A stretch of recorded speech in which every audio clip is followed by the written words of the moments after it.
Hey y'all, welcome back to the shop. This is Terry. Back on another project today on our 78 Mustang King Cobra. And previous video to this, I'll link to it down there, was the 3G alternator swap from the 1G, and which has worked out really well. And we really did that for this. This is obviously a black car. These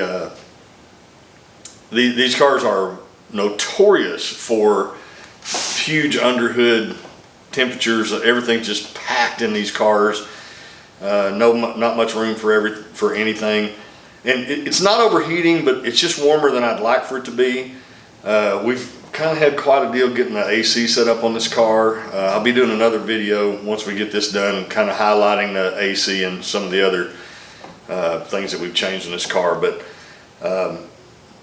now that we're finally ready to get the AC going on this car, I just want to make sure that it stays cool. And something really popular with the Fox body guys, and something I think will help here, is converting to the Ford Contour dual fan setup. Ooh, if I can get a hold of it. So this, I got this on Amazon. It's like 120 bucks on Amazon. I've seen different ratings around, but I think everybody pretty much agrees that these fans are about 3,000 CFM. I mean, sometimes they say 34, some say 28, but they're around 3,000 CFM. And like I said, they've been a really popular thing with the Fox body guys, and decided to use the Flexolite fan controller for this. Also got this on Amazon. It comes with all the wires, temp, probe, a lot of connectors and zip ties and all such as that, and the instructions. It actually comes with its own, with a 40 amp fuse as well. One reason that I decided, there's several controllers out there. Dakota Digital has one that's very similar, about the same price, but I chose the Flexolite. One thing that I really liked about the Flexolite is these fans at 100% are pretty stinking loud, really. And the Flexolite actually starts these fans at 60%, and then will only go up to 100 if it needs it. So I like that about the Flexolite. It has the AC compressor trigger, so we just wire into the AC compressor, so anytime the AC is on, the fans are going to be going. I like the little temperature probe in the radiators, and put it right there at the upper radiator hose, and you know, get a real number right there, hopefully. Like I said, it comes with all the wires, all the wire and everything that you need. Pretty thorough instructions. I mean, it's a pretty simple deal. You know, power in and out here on these. I think those are 10 gauge wires, and then just a whole bunch of, let's see if I can get that to focus on that. Basically just a bunch of spade connectors there for everything that needs to go as far as controlling it. If you've seen the 3G conversion video, then you know that we used a mega fuse for that. I'm actually going to forgo this fuse. I'm sure that this is fine. I'm sure they wouldn't be selling it with it if it wasn't, but I just prefer the mega fuse holder and the mega fuses themselves. So we're going to be going with the mega fuse holder and a 40 amp mega fuse, and I'll link down below to all this stuff. The KC already has a KKS aluminum radiator in it, and I'll link to that as well. Once we get started here, I'm going to show you the KKS radiator. I mean, it mounts in the factory position. It's got brackets and everything on it that emulate the factory brackets, but they're not exactly the same. So I actually have my original radiator still here. So I'm gonna modify the fans. We're gonna cut these brackets, these factory brackets off. We're gonna have to trim a little bit here to make this work and to get everything to play well with the KKS radiator or the factory one for that matter. Thankfully, this fan shroud is almost exactly the same size as the radiator core in these cars. which I guess apparently is about the same size as it is in the Fox body. That's why they're so popular. So we'll take you all through this process with the KKS radiator. I'll compare it to the factory radiator, so if somebody wants to try to run one on the factory radiator, then they'll be able to do that. We're going to go through all the wiring, everything that we're doing to mod this for the installation. So let me reset here, and we'll start down this road to get this Contour dual fan set up onto our 1978 Mustang II King Cobra. All right, we're back, and we got our fan shroud and our radiator modified, so they play nicely together now. Got everything all wired up, and we're ready to go back in the car. I thought I would kind of go over what it took here and how I did it. Saw guys on YouTube a lot using a little air-powered body saw to cut this shroud, and that worked fine. I just don't have one. What I do have is this multi-tool from Harbor Freight, and it worked great with a little fine-tooth blade on it to cut the shroud. Quick and easy on that. The aluminum brackets on the radiator, obviously the brackets are aluminum on the radiator, but cut that with my just regular old cut-off wheel, and that worked fine as well. Cleaned up from there with my little die grinder and just a plain file, and just to clean up the leftovers there. When I was grinding and working on this radiator, I wanted to make for sure that I didn't damage the radiator, so I took this piece of plate and I just laid it on the radiator wherever I was grinding, just to make for sure that I wasn't going to slip and damage the radiator. The only brackets that had to be fabricated were a couple little brackets on the top that I'll show you more here in just a second, but they're just made from 3/4 by 3/4 16th inch aluminum angle that I got from Lowe's or somewhere. I don't know where I got it, but I've had it for a long time. So let me grab the camera, and we'll take a walk around of how everything worked out, and I'll show you what we had to do. All right, so back at the radiator here, just a couple things. You can see the little temperature probe there. I just poked it through right by the upper radiator hose. Thought that was a good spot for it. Here's these brackets. I basically just made a same sort of bracket for each side. I think those are 10/24 stainless machine screws with lock nuts on them, and that held the top. You can see where I had to. The shroud's just a little bit wider than the radiator here, so I notched out for the mounting bolt there, and then you can see where one side of the shroud's made a little bit different than the other. I had to notch this up just a little bit there.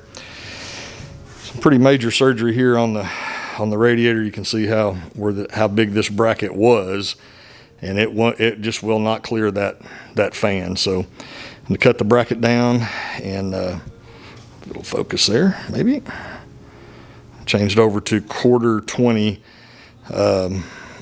J nuts here to attach on this lower right hand side. I had to trim in the car as well. I try to show you that, but I basically had to trim quite a bit off the bracket for the radiator in the car too, on this right bottom. The brackets that are in here, just the brackets for the factory shroud, worked fine. The only thing I had to do here was just trim the very corner off of this one that you can't see, of course. And those are just the regular 1/4 20s that were in there. While we're right here, we'll talk a little bit about wiring.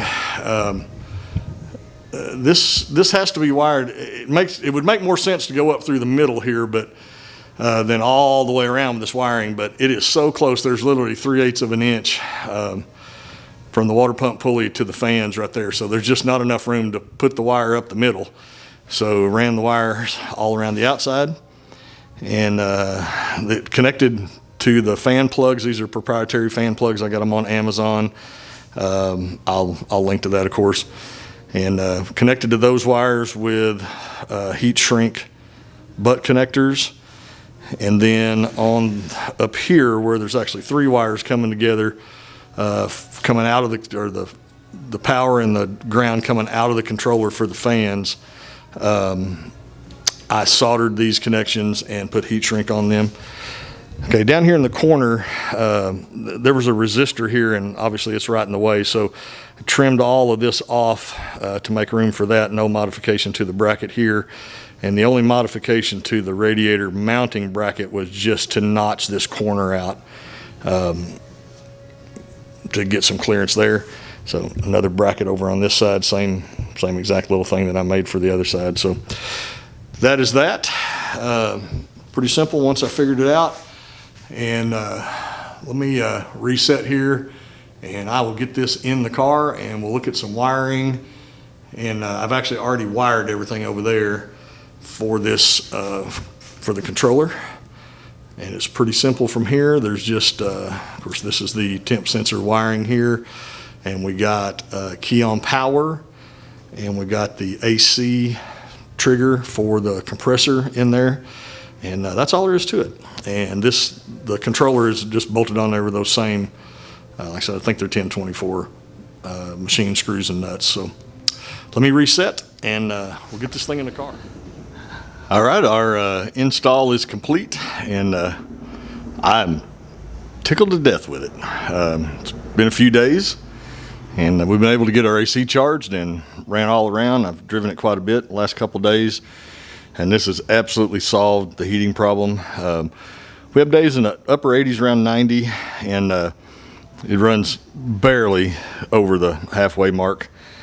And it's been just so pleased with it. It just worked out so well. So try to showcase as best I can here. It's hard to see because it's hid down in there, but you know, I've said this a lot, but my goal with this car was to make the modifications that we've done, whether it's the master cylinder, the AC stuff, the hood, you know, the hood struts, the alternator, this fan setup, try to make it look as factory as we can. Obviously not original, but I wanted it to look like it came that way.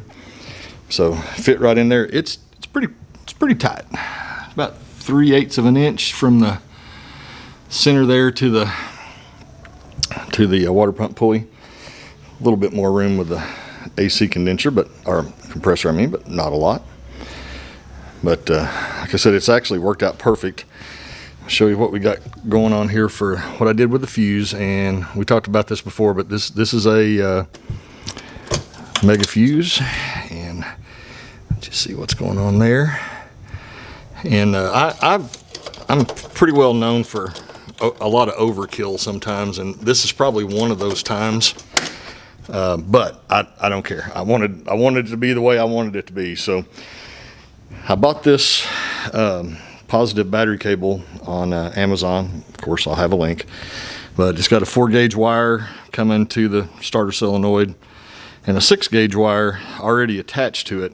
So that 6-gauge is coming into the mega fuse there, mega fuse holder, and then this 10-gauge wire coming from the mega fuse up to the fan controller.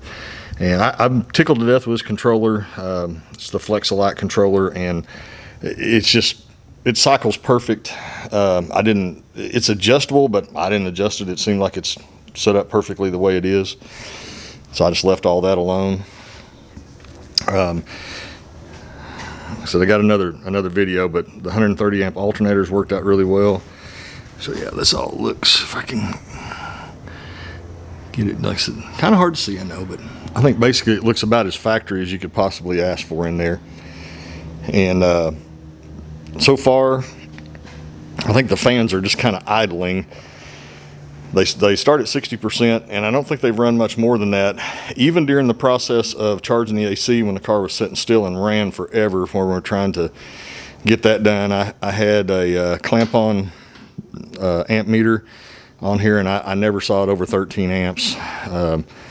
So obviously the fans pull about 11, 12 amps each when they're at 100%. So it was never at 100%, and you can actually watch the fan cycle on the temp gauge. You get stopped at stoplight, and you'll see it move up just a little bit and then just right back down again. So and that controller will ramp up as it needs to. So all in all, like I said, could not be happier with the fan setup. Like I said earlier, the only issue with getting the thing in there and getting it secured was over here on the right hand side bottom. I actually had to trim the bracket on the car, and I meant to take a picture of it and I didn't, so sorry about that. But I had to trim the bracket on the car for the radiator mounting, literally just left just the actual tab with the slot and cut part of that tab off, so it was just a slot, and then I was able to get that in there and get a bolt in there with no problem. So I did get it all secured, and like I said, super happy with it. So highly recommend it. Let me know if you have any questions. Give me some comments down there. I appreciate everybody watching, and we will see you next time.